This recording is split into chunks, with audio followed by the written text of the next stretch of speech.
Good afternoon dear students. आज मैं आपको कक्षा 5वीं के भाषा माधुरी के छठे अध्याय नदी यहाँ पर कविता के सार के बारे में बताने जा रही हूँ। इस कविता के कवि डॉक्टर श्री प्रसाद जी हैं। वे इस कविता में बता रहे हैं कि नदी का स्वभाव बढ़ते रहना है, इसलिए वह निरंतर बहती रहती है। इस कविता की पंक्तियों में कवि द्वारा बताया गया है कि नदी यहाँ पर मुड़ती है, फिर चलती ही जाती है। नदी किसी एक जगह पर जहाँ मोड़ आता है वहाँ से मुड़कर आगे बढ़ती जाती है, चलती ही जाती है। चलते चलते अंत में वह समुद्र को पाती है। नदी को बहुत लंबी राह तय करनी पड़ती है अथवा उसे बहुत लंबा रास्ता तय करना पड़ता है, लेकिन उस रास्ते पर जाते जाते वह सबको पानी देती जाती है। उसके रास्ते में जो जो आते हैं वह सबको पानी देती है। जब उसके रास्ते में खेत आते हैं तो वह खेतों को सींच सींच कर फसलों को पकने लायक बना देती है। नदी जब चलती रहती है तो उसे कभी सीधा रास्ता मिलता है तो कभी टेढ़ा रास्ता मिलता है। उसे जैसा भी रास्ता मिलता है वह बस लहर उठाती हुई आगे बढ़ती ही जाती है, लेकिन वह कभी थकती नहीं है। नदी के रास्ते में चलते चलते कभी ऊंची नीची ज़मीन आ जाती है तो कहीं पहाड़ आ जाते हैं।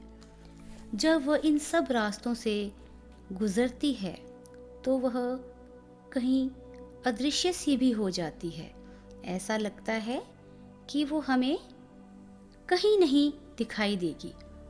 अचानक फिर से वह मैदानों में आ जाती है और हमें दिखाई देने लगती है। ऐसा प्रतीत होता है कि कहीं पर नदी छिप गई थी, फिर अचानक से प्रकट हो गई है। एक तरह से नदी हमारे साथ लुका छिपी का खेल खेलती है।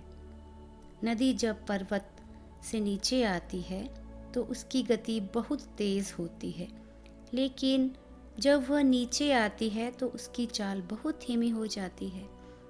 ऐसा लगता है वह थककर आराम कर रही है। नदी जहाँ जहाँ जाती है अपने पानी को बिखराते हुए जाती है और हरियाली फैलाते हुए जाती है। चाहे सूखी ज़मीन हो या पेड़ पौधे हो, वे सबको पानी देती हुई जाती है, पेड़ पौधों को भिगोते हुए जाती है। नदी से चाहे जितना भी पानी ले लो, वह अपने मन में कभी बुरा नहीं लाती है। किसी को नहीं पता कि वह कब आई, लेकिन हमेशा चलती रहेगी।